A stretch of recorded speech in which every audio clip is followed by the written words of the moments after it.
I know these are challenging times for all of us, but we are a resilient province and will get through this together. Let's support our family and friends in self-isolation and each other by making sure we abide by these measures. We all have a role to play in reducing the spread of COVID-19. Today, any individual returning from out of the province will be absolutely required to quarantine for 14 days.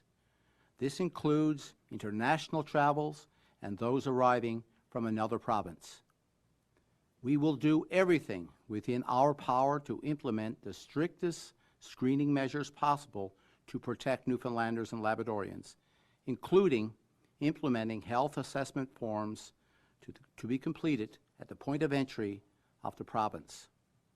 Understanding that our province will require a flow of goods, things like groceries, household supplies, medical supplies, we will work extremely closely with Marine Atlantic, OceanX, and our trucking companies to make sure proper measures are in place to receive those goods.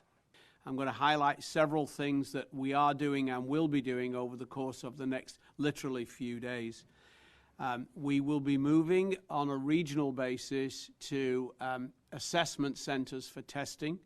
Those people identified by screening and after consultation with public health will be given appointments for testing centres.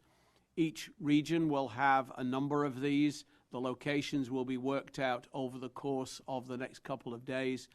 Certainly for the island portion of the province, I'm aware that the three regional health authorities on the island are looking at a drive-through model. This is efficient, by appointment, and will minimize exposure of public and staff to what risk may be there.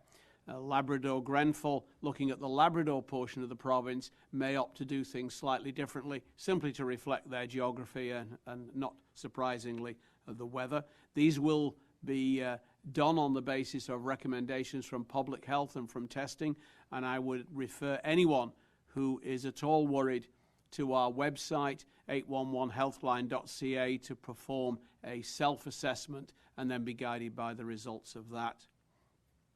One of the social distancing issues that we have seen has been around requests for virtual care, where the provider and the patient or recipient of care don't actually have to physically either travel or meet face-to-face. And I'm pleased to say, as of the last hour or so, we've reached an agreement with the Newfoundland and Labrador Medical Association to provide virtual care immediately. In actual fact, we will retroactively compensate physicians who have been doing this going back to the start of our emergency health declaration.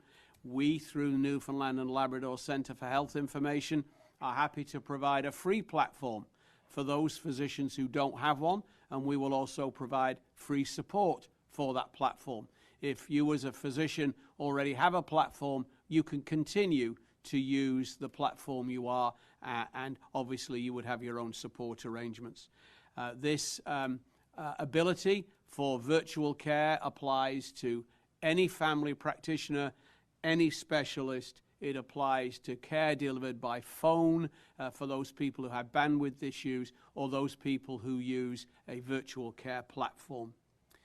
We've heard concerns over drug supply and pharmacies, and we are aware from our contact with the Pharmacists Association that wholesalers, for reasons which we are looking into and exploring, are actually being cautious with their drug supplies. As a result of that, prescription refills now through the pharmacists will be for 30 days. We're looking at ways to support seniors and people on drug cards who would otherwise have to pay an unusual amount of dispense fees. We would advise that anybody who wants to have a prescription renewed, call ahead to their pharmacy. There are certain categories of medication for which script renewal automatically may not be appropriate, and I'm thinking of antibiotics here where we don't want to overuse them, and controlled drugs which are actually subject to federal regulations which are slightly different. These pharmacies, some of them as well, have also expressed an interest and an ability to manufacture hand sanitizer, and we have cut through the red tape to enable that to happen. And as far as I'm aware, as coming to this meeting, what obstacles exist are simply logistic now for the pharmacies in terms of getting their ingredients, mixing them and distributing them.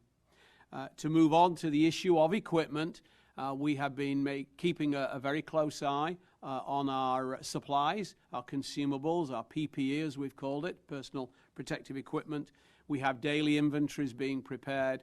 I had a lengthy conversation with Minister Haidu yesterday to make sure that we have an itemized list by the end of today from her about what supplies we have ordered, where they are, what the numbers are, and when we can expect delivery dates. We had heard concerns raised about ventilators. We actually have a better ratio of ICU beds in this province than, for example, the state of New York.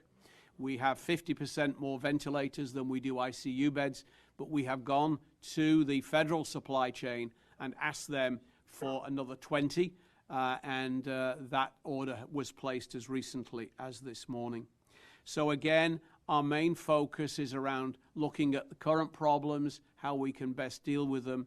Our best defense is containment and isolation, and I would urge everyone in the province to exercise their responsibility as a resident and a citizen of this province to protect themselves, to protect their families, and to protect their loved ones by following the instructions and recommendations that we have put out about social distancing, about minimizing gatherings. It will be a challenge. I had teenage girls once myself, and I know that it's very difficult to keep them apart, particularly now they have time on their hands. Whatever we can do to help you with that, we will try our best. But again, it's down to each and every one of us to help ourselves.